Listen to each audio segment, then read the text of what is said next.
Good evening, everyone. My name is Nevena Spirovska, and it's my pleasure to be your facilitator tonight.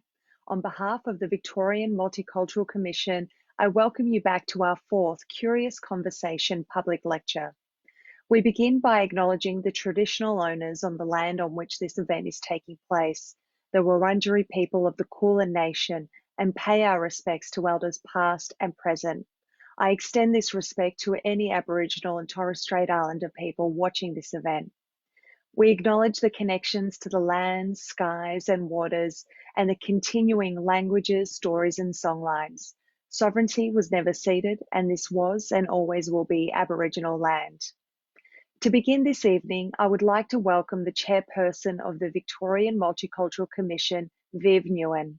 Viv is a passionate advocate for genuine community engagement at all decision-making levels. She arrived in this country as a 12-year-old refugee, and for over 25 years, Viv has worked as a business executive as well as a community leader in corporate, community, and government settings. Appointed in her role as the chairperson of the Victorian Multicultural Commission just a few months before the COVID-19 pandemic, Viv has fostered a strong avenue for communities to voice their opinions and lived experience to affect government policy directions. Despite the many challenges that 2020 presented, Viv continues to stay the course by promoting and inspiring Victorians to connect, embrace, and celebrate diversity and differences. Please join me in welcoming Viv Nguyen.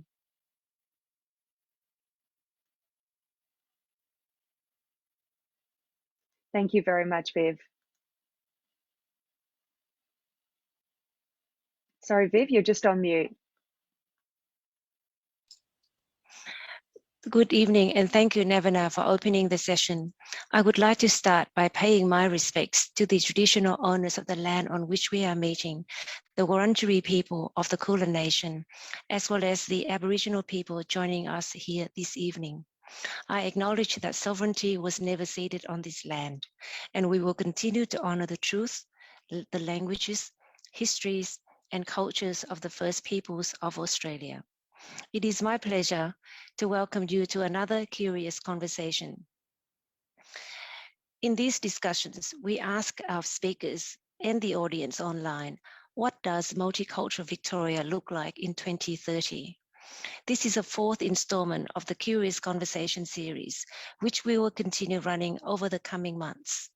If you've missed any of the sessions, you can watch them on the VMC Facebook or YouTube page. Last month, we heard from a captivating panel of leaders in justice. They spoke about the importance of accessibility and how we need to build trust with our multicultural communities through outreach initiatives. Tonight, to recognize Refugee Week, which takes place from the June 20th, we will be looking at the future of refugee advocacy in Victoria. Our panel features 4 inspirational Victorians who came to Australia as asylum seekers or refugees. Eva Hussain, who came to Australia in the mid-80s. Remer Say Noe Keh, who came to Australia in 2007. Zainab Mohammade, who called Australia home in 2011. And Yusuf Liban, who called Australia home at the age of 2. They will be joined by David Manne, the Executive Director of Refugee Legal. I can't wait to hear about what their visions are, learn more from their experiences, and explore what can be done to improve support and services for Victorians from refugee backgrounds. I am looking forward to what will be a captivating discussion tonight. Thank you, Nevena, for hosting tonight's important, curious conversation. And thank you to each and every one of you who has joined us online, especially those in Melbourne who are still facing the lockdown. Thank you, and over to you, Nevena. Thank you very much, Viv. Your words remind us of the importance of these conversations and also the importance of celebrating the diversity of our communities. As Viv mentioned, this is the fourth in our dynamic public lecture series, and we will discuss what multicultural Victoria looks like now, what it should look like in 2030, and what needs to be done for us to get there. Our panel tonight is focused on refugee advocacy and will be drawing on the perspectives of people with a lived experience, as well as those who work in the Victorian refugee advocacy sector. But before we hear from our guest, a reminder that we also want to hear from you. If you have a question for our panel or for a panelist, please write it in the Facebook chat and we'll incorporate it into our Q&A at the end. Your voice is important and we'd love for you to be part of this very curious conversation. So what will Victoria's multicultural future look like? To understand this in the context of refugees and refugee advocacy, I'm pleased to be joined by incredible panelists this evening. David Manne is a human rights lawyer and executive director of Refugee Legal. He has worked in various capacities assisting refugees and asylum seekers for over 20 years. Since 2001, he has led Refugee Legal's team in successfully arguing 10 out of 10 landmark High Court challenges. David sat on the board of Refugee Council of Australia and currently sits on the Victorian Foundation for Survivors of Torture Ethics Committee and on the Peter McMullen Centre of Statelessness Advisory Board. He has also been appointed to the UN High Commissioner for Refugees Advisory Board of Eminent Persons. Eva Hussain is a recognised leader in the fields of translation and European citizenship. She regularly presents and lectures at conferences, universities, and training institutions on the topics of language services, cultural awareness, and history.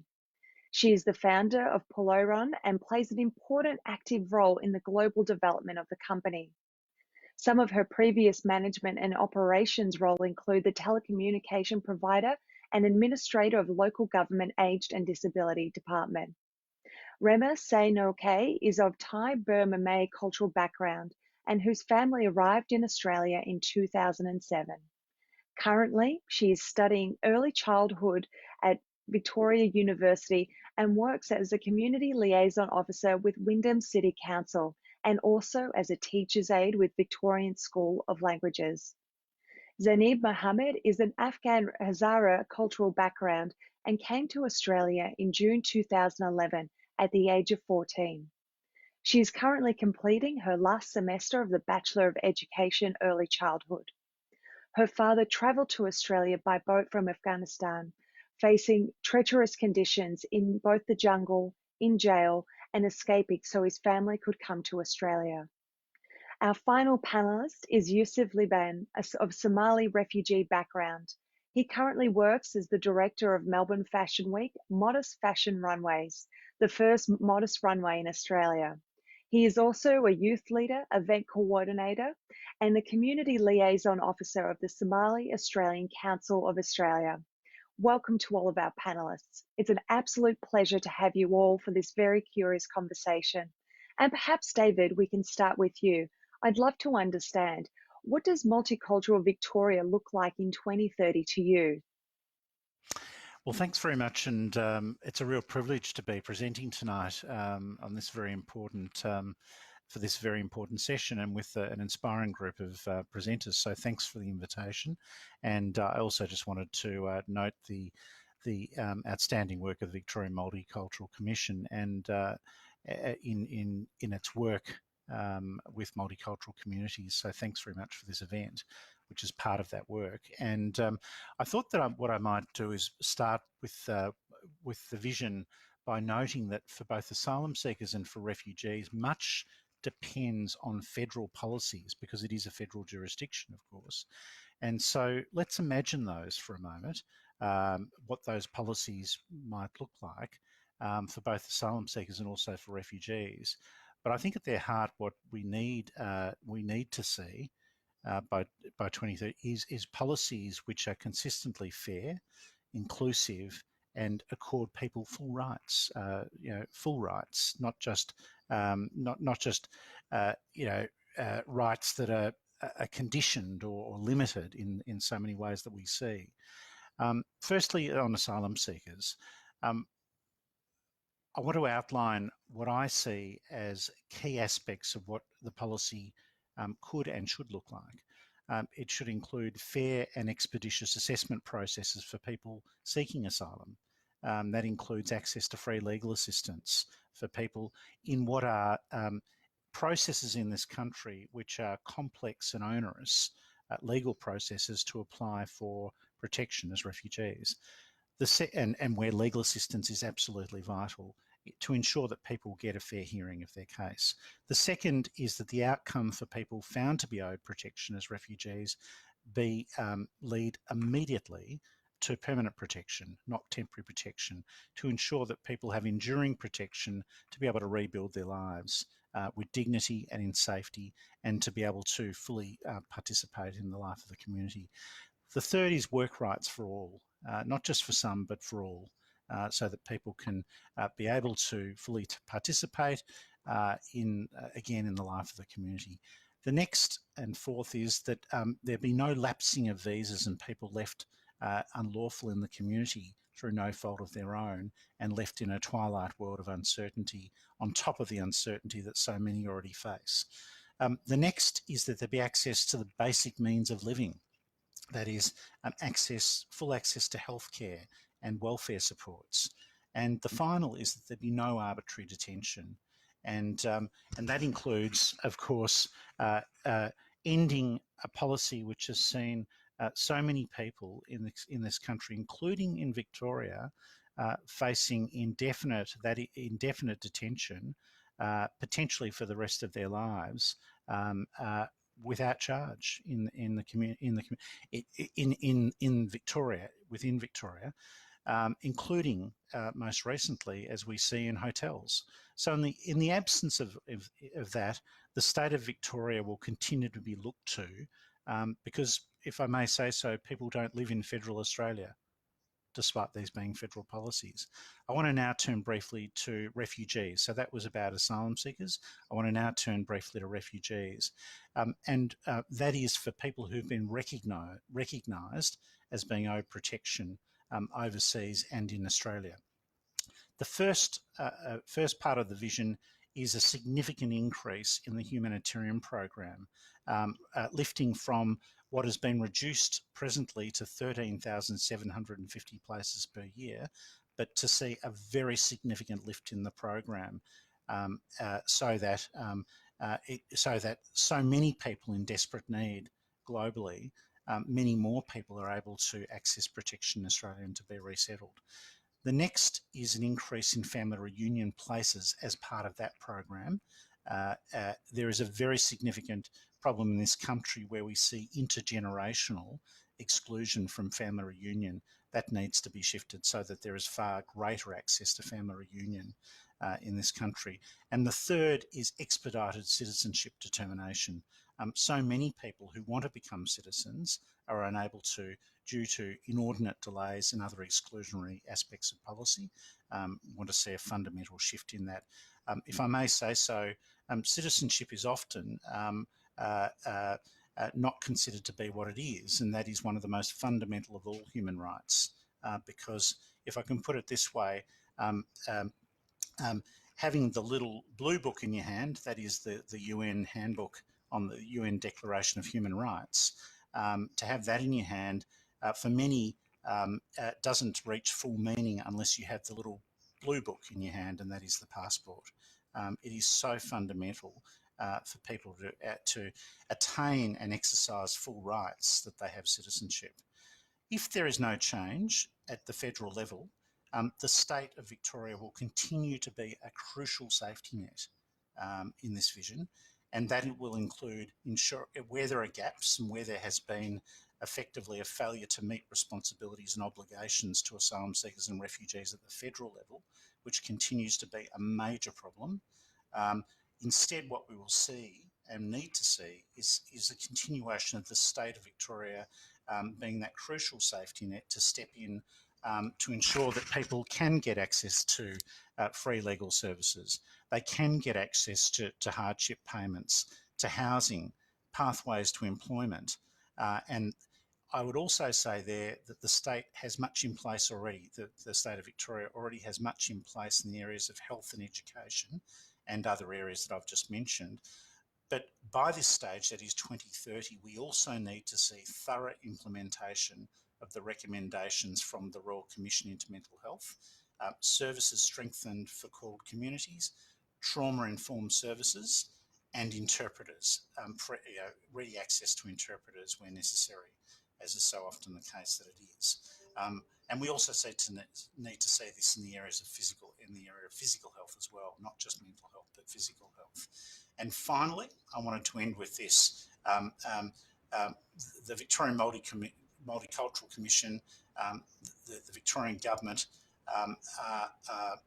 have embarked upon an anti-racism strategy, which I strongly welcome as being fundamental. What I'd like to see by 2030 is that strategy is fully implemented, fully embedded, and as part of that, we need strong and vigilant institutions which can respond to racism where needed. Thank you. Thank you very much for sharing that holistic vision, David. And Eva, I would love to understand your perspective on what a truly multicultural Victoria looks like in 2030. Thank you. And since the title of today's session is Curious Conversations, my vision for multicultural Victoria 2030 is that no conversations happen without us. And I know that requires a little bit of blue sky thinking, and I think what David has outlined is so comprehensive that I've got nothing to add, really. But what I did want to say is that if I think of the 18-year-old Eva who, came to Australia with no English and, struggling in many different ways, I want to ensure that people don't go through what I went through.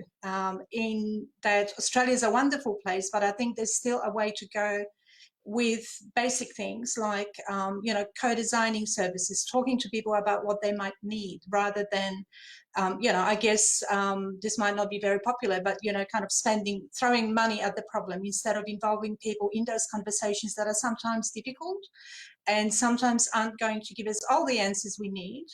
But I also think that without involving people into into designing a system that's better for everyone, where people can achieve better outcomes for themselves, where they feel empowered and part of the community. We don't need to repeat what Eva went through at the age of 18. We need to learn from it. And I think having conversations such as today is a very good start. And I also see that the issues that we're facing as a community are multifaceted, really. Let's face it, there's so many things that we could do better. There's so many things we do really well as well. But I would like us to be, people that this is for, this is the conversation about. I want us to be part of the conversation more, and this is one opportunity to do so. Wonderful. Thank you so much for building on that vision. And Yusuf, I would love to understand your perspective on the question as well.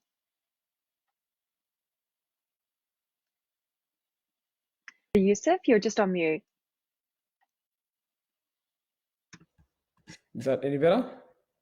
Much better, thank you. Yeah. So when I think 10 years from now, or 10 or so years from now, what Victoria would look like, I'd like, to think about a multicultural state where we celebrate not only academic excellence, but also acknowledge and appreciate artistic and creative individuals. Coming from a refugee background, I'm sure a lot of creatives in the industry would also agree that where sort of the academic excellence overlooks the creatives. So something I'd like to see more of is a mentoring support for creative artists. So where they create, where they connect young people who are passionate about art and such not with people who have done it before. And also giving opportunities, giving people opportunities to showcase their talents on a new platform. Because speaking from a personal perspective, I know that support sort of wasn't there at the start at home. Refugees and asylum seekers usually move to another country mainly for education. One of the main reasons, other than fleeing from war-torn countries, is to find and seek education. And once you take that risks of that family and that stigma, it is very difficult. So in the long term also, 2030 and beyond, would like to see where we help educate communities and community leaders to embed in families that creativity is a new way, and also promoting starting own businesses as is looked down upon more than studying. This will help us in boosting our comedy and promoting cross-cultural awareness. That's something I'd like to see. Thank you so much. It's such an interesting perspective to have that embedded across all of our multicultural communities. So thank you for sharing. And Remer, I'd love to understand your vision of what a multicultural Victoria looks like in 2030. In 2030, I would love to see more partnership, because I noticed that in Victoria, we're very multicultural and we have a lot of community groups with a strong connections. So in 10 years' time, I would love to see people working together and not just only community group, you know, to create a better Victorians. Wonderful. Thank you so much for that. And Zainab, I'd also love to understand what your vision looks like for a multicultural Victoria.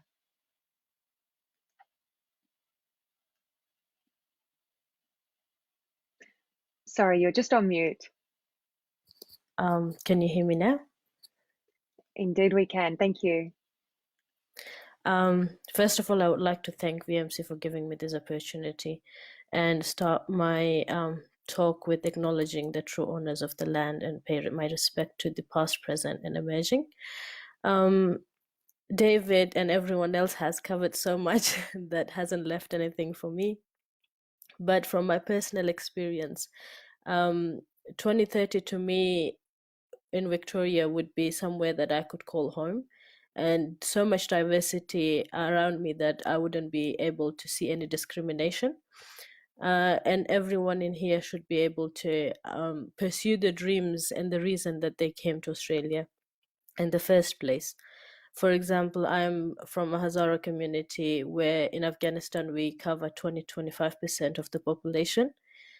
And we have been discriminated against so much that it has become what we say, we're numb to it now. A recent attack in Dashti Barchi where they hit schoolgirls were as young as 10, and 3 from one family were killed just because they were pursuing education. And Victoria and Australia as a whole, I would like to see that these families get a chance to come here, not just from Afghanistan, from all over the world, that they cannot be safe in their homes, can call Australia a second home, and be able to follow their dreams and pursue education and become what they want to. So much that David has covered about detention centers, which was one of my points, that I don't want to see in 2030 that people are protesting for releasing their detention center asylum seekers. I want their, sorry about that.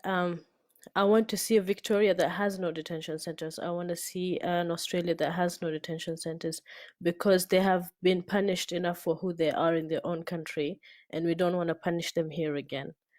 I want to conclude by posing a question to the audience as well. I want everyone to put themselves in the shoes of those who come here in the hope of seeing a new home to themselves, creating a new life for their family. And if you feel empathy for those, then take actions as simple as posting on your social medias that would make a difference, that would raise the awareness among the people to take an action in their policies and laws that would bring more in Australia. Thank you. And thank you so much for posing that to our audience. I look forward to hearing more about how we can be involved in advocating on behalf of refugees, especially ahead of Refugee Week. Yusuf, I would love to understand what you think perhaps can be done to improve services and support for young people with a refugee and asylum seeker background. I think the most important thing I'd like to mention is getting them involved, getting the communities from these refugee backgrounds involved. I'd love to see where communities are more involved in, and where communities are given the opportunity to lead their own change. You know, by government organisations such as the VMC and government bodies, them providing the necessary supports and resources but giving the communities the chance and the opportunity to lead their own change. And they can, sorry, one of the panelists said, by partnerships. So establishing these partnerships where, for example, if there's a problem, where they identify the problem they face, and then they understand the resources that they need to overcome this problem. And then, working with relevant organizations, as I mentioned, to develop a strategic plan to help support these refugees, because only they know what they're going through, and only know what they're going through, and they know what they need. They might not have the resources. That's why these partnerships are essential. And where would we allow and encourage young leaders and youth from multicultural communities to be involved in all types of the decision making and in all types of change, not just the hands-on work. So even from a bigger perspective, where that would leave government organizations, the VMC and organizations as such, is working closely and collaborating with these relevant communities and organizations and these young inspired individuals, and focusing more on enabling and connecting the community with the right resources. So where the refugees, where us individuals like us and communities that are living in these communities and are facing these challenges, where we'd identify the problem and where we'd say this is where we need the resources in, and where we know where we can seek help from, and where we know where we can get these resources to help make Victoria a more multicultural city. Sorry, state. And thank you so much for highlighting the importance of community autonomy and for young people's voices to be heard as well. Remer, do you have any thoughts on what you feel that can be done to improve the services and supports for young people with a refugee background? For people, I will to have like a more educational support as well as emotional support. The reason for that is I remember when I was in high school, I feel like I do not have enough support because of my language barrier. So what I love to see is like having someone who can support me with my school. So I'm not stressed, like overstressed about like, not completing work on time or, drop off school. I noticed that a lot of my friends drop off because of the language barrier. So I would love to see there's more support in school, so we can school and then get a job from our schools. Thank you. It's such an important pathway to connection. Appreciate you highlighting that. And Zainab, what do you feel that can be done to support young people with a refugee background more as well? Adding on everyone's point, I would like to see more advertisement of the support available for the refugee and asylum seekers in different languages. Because one thing I see in my community is that there are many supports available, but most of them are not aware of it due to the language barrier. And if there would be a way that there is more advertisement in the languages that we know the community are not involved and they're not seeking that support that are available, then we can highlight and translate every support available in the languages. Another thing that I would like to see happening is that job opportunities for those with minimal English, because most of the communities that I know, they're seeking to learn the language in order to get a job. So if they have the opportunity to be hired with the minimal English, that would be beneficial for them to support their families in other ways that the English could take many years for them to learn and advance it to get a job. Thank you so much. And Eva, I was wanting to get your perspective on what positive changes you'd like to see so that more people with a refugee background are better supported in Victoria. Personally, and we've heard other panelists covering lots of the points that I also wanted to make. Personally, I'd like for the communities that have been through this at the time that I arrived in 1980s or even earlier, to share their knowledge and mentor younger people. And it's not about telling them what to do. It's about supporting them in, education, seeking employment. But it feels like, the older immigrants or refugees or former refugees, whatever you want to call them, are a little bit disconnected, because I think there's this thing about Australia that once you've made it and you're here and you are successful, however you measure success, we tend not to share necessarily the lessons learned or support the communities that are struggling just as we did.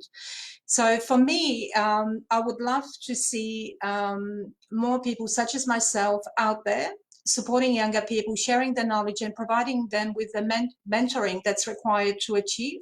And it's always, this is the intergenerational issue where, some people might say, oh, you don't have it hard. Like when I came here in 1987, it was terrible.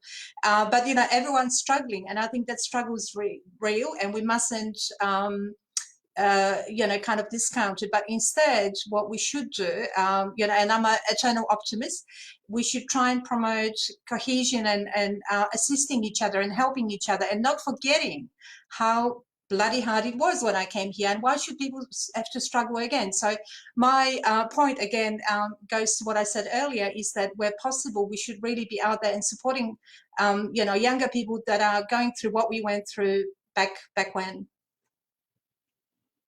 Thank you so much. And David, in your opening statement, you covered a fair bit of ground around this being very much sitting with the federal government. But what state government supports have you welcomed with regard to the work that you do at Refugee Legal? And briefly, what further support would you like to see made available? Well, I think that the starting point for all of this is that the state of Victoria has had to make a big choice, a big decision, where there has been a failure by the federal government to provide adequate support in a range of different areas, and has effectively embarked upon a systematic program of exclusionary policies. And I think that that's the reality. And we have a very unusual situation where we have much of the federal policy in relation to people seeking asylum being characterised by exclusion, and on the one hand, and the state policy in Victoria being characterised by inclusion. And it's a most unusual circumstance, and there's a real dissonance. And I think that the decision of the state government has been to effectively to ensure that where there are gaps created by this, that the state does what it can to step in and to recognise that, as I said before, people don't live in federal Australia, that they live in the Victorian community, and that if there are support needs that are still required, both in relation to federal policy and state policy, that they're absolutely crucial that the state intervene, and that's happened. There's more that could be done, of course, but I would start by saying that the approach by the state government has been the right one, and that is to not say, well, it's a federal problem and therefore not our problem, but rather to accept that there is a need to intervene.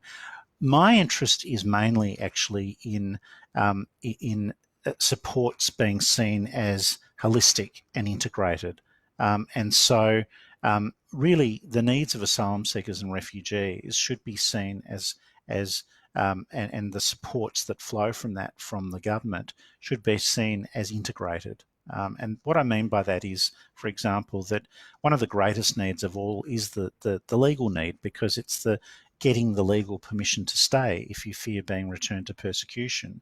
But of course, what we know is there are many other needs that people seeking asylum have as they're going through that very difficult process and often very traumatic process.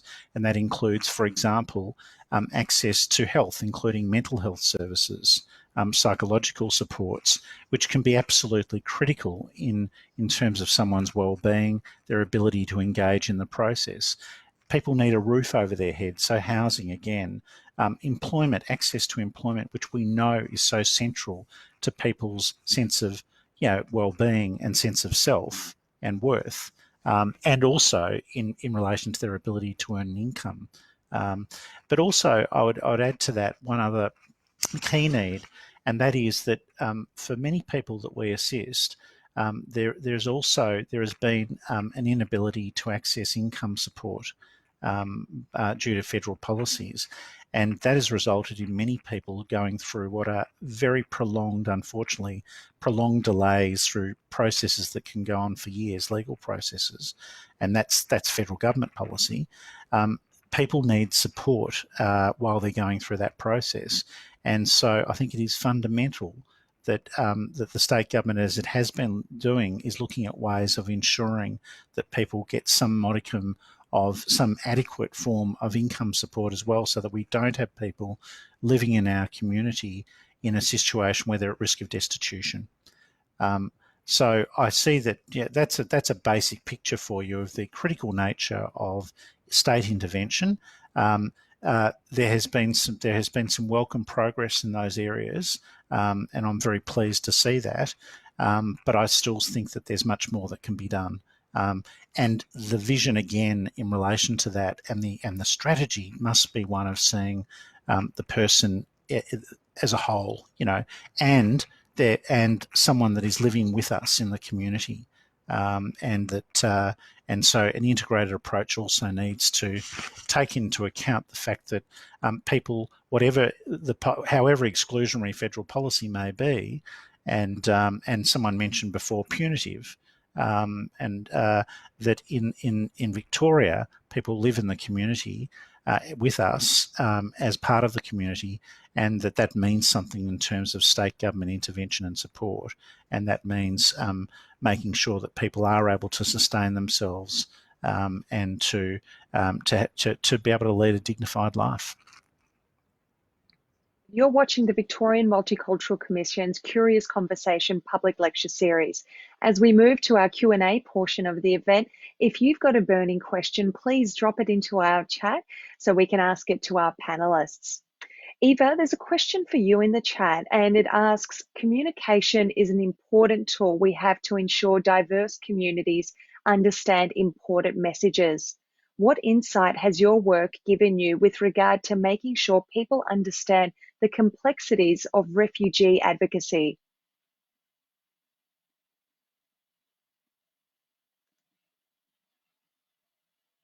Sorry, Eva, you're just on mute. Okay, so this is the insight that I'm going to share now that I can speak and you can hear me. And that is that I feel that we are still far too reactive when it comes to language barriers. You know, services such as translation or interpreting aren't really that well planned. They often come as an afterthought or nice to have. It's not considered an essential service. And when you consider the cost of not providing, you know, the panelists already have mentioned that the cost of not providing interpreting services in key situation, or the cost of not translating things, that it's much higher than doing it. But I think, as I said earlier, it's not about throwing money at the problem or putting, you know, messages in 150 languages on a website where people can't access it or find it or don't even know it exists. It's about reaching into those communities in a way that they find accessible and easy to understand. So I don't read as much as I used to. I consume content very differently than I did 5 years ago, and so does everybody else. So I think it's about crafting messages that resonate with the community in a way that's actually useful. You know, most people just want to know, what do I do about this particular thing? So I think, you know, the day where we just printed some fancy brochures and hoped that people will access it long gone. So it's about thinking about, you know, what is it that those communities need to know? How do we craft this message? How do we disseminate those messages? And also how we measure the effectiveness of what we've sent to them. This week in particular has been a heartbreaking one, with the story of a Tamil family seeking to return to their home in Queensland being very prominent in the media. For those with a lived experience of being a refugee, and perhaps we'll start with you, Zainab, how do you take personal care of yourself when difficult stories like these are being broadcast in the news? Um, well, it's usually I'm a very social person, so I usually call friends, talk to them, let it out. Especially the recent incident affected all of us so much that we usually in Nasli Baba Foundation we have gatherings where we reflect on what's happened, and we talk about it because discussion and when you let your feelings out and your thoughts out gives you a relief. And these things impact most of the youth currently, as much as they're trying to in, embrace the new culture, get used to the new life.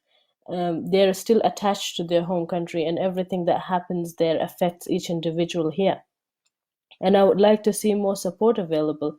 I myself have never seeked support in terms of going for therapy or any sort of discussions like that, but it would really help families that are directly affected. For example, I know families that their cousins were in that school and they do not have any support. They have to wake up again tomorrow, go to their job, come back home, act everything is normal, and forget about it for a couple of months, and something else will happen, and it will happen again. They will get devastated for a couple of days, and it has become a routine in everyday life of those who have countries like Afghanistan that get targeted very often. So one thing that I would like to see more is the support available to the communities, and as our other panelists added, that finding the right resources and providing those supports to those communities that need them the most is really important. Thank you so much. And Remer, do you have a perspective on self-care in times of media blitzes on stories like this one? So at the moment, there are current people were fleeing from their home because of the military attack in their villages. So what I'm doing or me and my friends we're trying to raise money for the people who are internally display, so that we can support them with whatever we can, because like, as you know, with the pandemic, we couldn't travel, we couldn't go back there and support people there. But what we can do, as a believer, I believe that, just pray for them, and then making sure that, they're okay. If call your friends as well to see, if their family members are affected by this, and then also show support to them wherever you can, because we still have so many of our relatives and family back home that are still fleeing from this war. So And Yusuf, how do you keep yourself and your community safe and connected during these harder times? Well, I don't think there's a solution to sort of get through difficult times like this. Just because it happens so frequently, especially around the world and the countries that we've left. And we're very lucky to live in a country like Australia and Victoria, where we don't see as much of these tragic tragedies that happen. But when it does happen in somewhere like Queensland or in Victoria, it does spark or personally for myself, it does spark that sort of anecdote and reminder of that, it doesn't matter where you are, these problems will always, or these sort of similar events will always happen. Well, personally, as a Muslim, as the sister said, what I do is we do pray for the families and the people, the communities that are affected by these issues. And something that I personally haven't done, but I would like to see more because of accessibility issues as well, is normalizing in our communities mental health supports, therapeutic supports, and allied health, because majority of our African communities, what we see mental health issues isn't what really is mental health issues. So we see it's not normalized is the message I'm trying to cross, and that's something I'd like to see in the bigger picture as well in 2030, is normalizing seeking mental health supports, just because of the difficult issues we see and the problems we face every day, whether it's in Victoria or around the world. It still affects us because we are human and we do have feelings, and it's okay, and it's okay to discuss these issues. Thank you for highlighting the important role that not only our mental health system, but allied health has to play in really difficult times like these. David, we have a question for yourself. We'd love to understand from your perspective, why is it that the attitude towards why is it that the attitude towards refugees and asylum seekers is such an election-winning issue compared to the 1980s, when the numbers of people seeking asylum or refugee status in Australia was actually much higher? Yeah, look, thanks very much for the question, and I thought what was just said by a number of the other panelists was very moving also, and about their reflections on when they see others who have fled from harm being harmed again, like the Biloela family, what that does to because actually the treatment of people, you know, refugees, people seeking asylum, migrants, is actually about the treatment of them, but it's also about us too, and I think how we as a community live. So I just wanted to reflect on that it is actually about the kind of society, the kind of community we want to live in and defend. Back to your question, and I think that there are a number of ways of coming at this. There are some complexities around it, but I think there are some fundamentals, and I think that let's assume that to some degree in elections in the last couple of decades, let's assume that to some degree the politics of asylum has been influential, and indeed that hostile attitudes toward people seeking asylum, particularly by boat, I think has been a feature of electoral politics, and I think that's fair to say by and large. I think that the heart of it lies in in creating a sense of fear. I think it is about the politics of fear largely. There are other elements that come into it about race, there's no doubt, but I would start with a politics of fear, turning the question of people with problems into a problem. So that people who have problems, such as fleeing persecution, start to be characterised politically as a problem. That is, people who are threatened start to be characterised as people who pose a threat, where there is, of course, no evidence that they do. Far from it. And so I think that what we saw with the Tampa episode in 2001, that more than the episode, the event and what flowed from that, was, and we don't have time to go into that now, I know, but we're in the last couple of decades, I think that event and events after it have been central as governments pursuing the deterrence agenda. And the idea with the deterrence agenda is that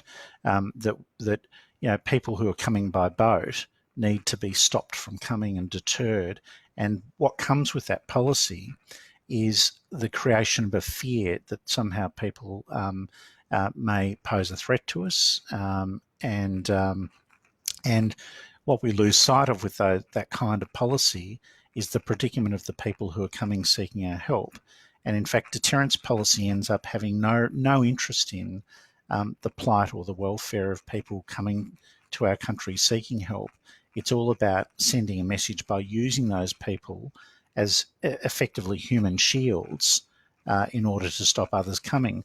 And I want to bring it back for a moment to the Biloela family, because what is otherwise inexplicable, how a family could have been sent to be incarcerated on Christmas Island in this context, at one level is bewildering. Apart from the such profound inhumanity of it, it is bewildering. But I think we need to put it in the context, partly, of the human face of deterrence policy, where, in other words, it gets to a point where the plight of this family is seen in policy terms as part of the strategy the deterrent strategy of stopping others coming, as if somehow, you know, treating this family humanely and acting with compassion in relation to their plight would somehow literally involve us.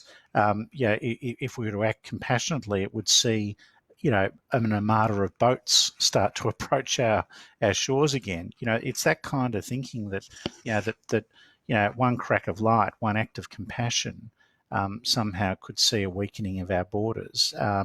So look, I think that one of the other fundamental problems is, and then I'll leave it at this, is that as part of this politics of fear, turning asylum seeker issues into a political football, if you like, what has been created is this impression that we're a nation divided on refugees. I actually don't think we are, but I think that's been the political strategy by those who are seeking electoral advantage, and so what's happened is that it's sort of created this binary where you're either someone that wants to stop anyone coming to Australia by boat, you're sort of anti-refugee on the one hand, or on the other hand, if you're not that, you're a bleeding heart who sort of wants to see everyone, you know, sort of open borders and sort of, you know, and see you know, open borders and a free for all. But in fact, the truth of it is that in creating that binary, it's created, I think, allowed this idea of division where there isn't any. And I think I want to finish on one simple point. I think we need to move beyond that and have a proper dialogue in this country about alternatives to the policies, the harsh policies that we have, which have resulted in the indefinite and prolonged detention of people in our suburbs, you know, in Victoria and Melbourne, you know.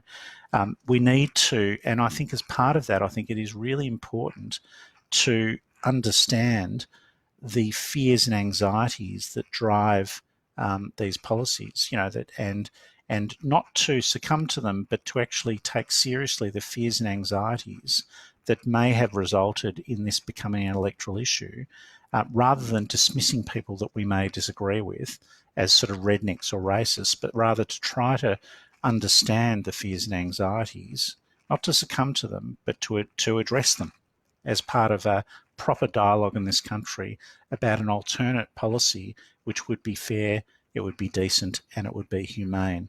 So I'm very concerned that we have that dialogue rather than, you know, allowing that idea of division to take hold in a country where I think actually the fundamental, all of the research shows, I think, that as a country we actually fundamentally support refugees coming here as a country, if that is to be the fundamental, the key question. So I'll stop there. Thank you. No worries. And Eva, we've had a question also come through the chat for you. What do you see as barriers to enabling refugees getting healthcare, specifically eye healthcare? Do you have any suggestions to overcoming these barriers? Things like literacy levels and potentially lack of education or inability to read and write in any language are a major concern or barrier. And I think there's no such thing as one for all solution to this issue. So when we are seeing people not being able to access health because they don't understand the system, or they just can't get access to the correct information, we need to reflect on why that is. And I think my suggestion would be to look deeply into who's missing out. I mean, you know, the statistics are very clear about who lives in Australia. We do know that hundreds of thousands of people struggle with communication, even those that speak English as a first language. So I think when we design systems, we can't further isolate people from accessing, you know, information or health services by providing information in a way that people can access. So I think, you know, I'm very pragmatic. I'm from Poland. I've already said that at the very beginning. For me, it's a issue of logic, yeah, issue of numbers, issue of, you know, what can we do better to ensure people that, you know, have access to information or health or whatever it may be, or whether it's legal assistance. But how do we do that effectively? Because as I said already, we do spend a lot of money on language services, but there's no strategy that I can think of that's really effective. And I think we need to start looking at, who is this information for? Who's missing out? And also, what is the cost? We do need to talk about money. I know it's not a very popular topic, but what are we spending the money on? What are we measuring? What are we not measuring? And who's missing out? Whose health will deteriorate very quickly unless we provide information in a way that people can understand. Thanks very much for that insight. And as we move to our last 5 minutes of this curious conversation, I'd like to end with some final thoughts from our panelists, Yusuf, Remer, and Zainab. Yusuf, perhaps if we can start with you, the final thoughts that you've had on this conversation and anything that you'd like the audience to know. I'd like to end on mentioning that I'm very honored to be part of this panel with such distinguished guests. Also like to mention that the VMC done a great job of getting us together, because we're refugees from different sort of workforces and different backgrounds, and we had the lovely man from the legal team, and he was coming in from that angle, and we also had Zainab and Eva coming in from other angles and giving their opinions and inputs, and me coming in from the creative angle. So it was sort of a very interesting conversation, and I think all aspects were very important that we've discussed. And from my side, what I believe, what I'd like to leave with the audience is support your asylum seeking and your multicultural communities deeply, and clap louder for them if they're trying to achieve something, because again, from my personal anecdote and the stories that Zainab, Eva and Dave have mentioned, you see the struggles that they'd have to overcome just to get to where they are.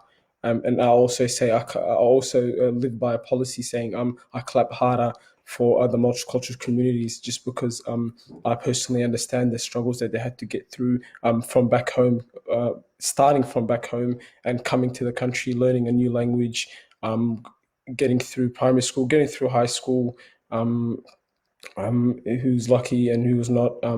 We all had to start from a few steps back, so definitely they do deserve a louder clap in the back. And also educate yourself on the issues and educate yourself on the issues surrounding these multicultural communities that do come from a refugee and asylum backgrounds, because as the panelists mentioned, we are all living together, and it's very healthy to know who your neighbor is.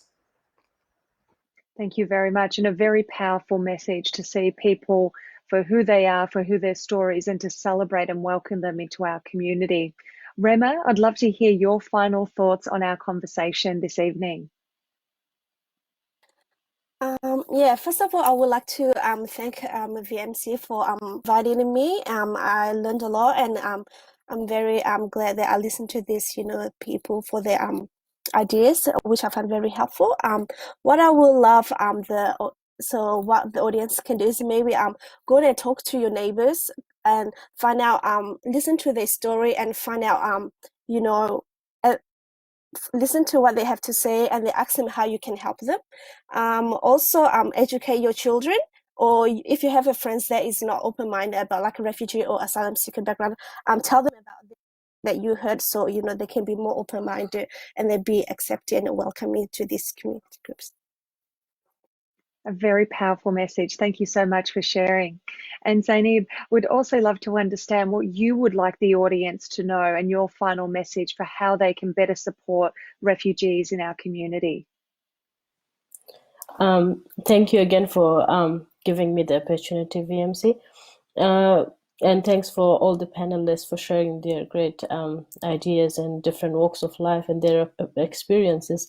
The audience could do many things that would help the different communities.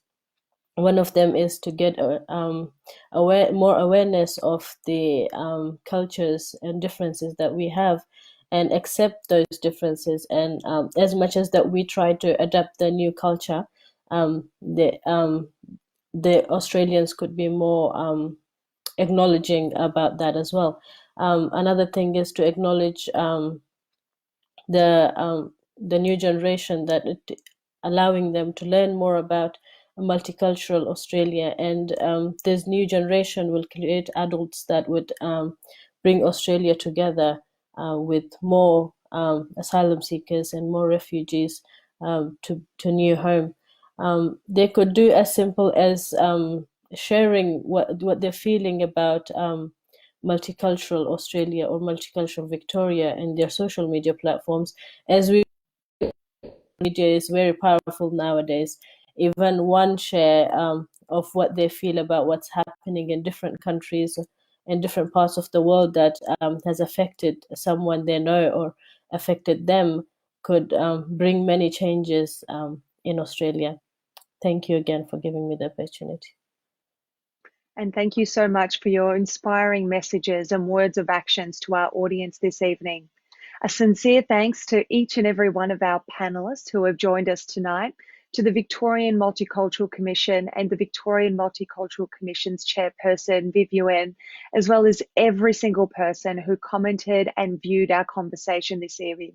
I hope this conversation provided you with the opportunity to understand some more in-depth issues, especially ahead of Refugee Week here in Victoria. Thank you very much for joining us, and we look forward to seeing you at our next Curious Conversation public lecture series. Take care and good night.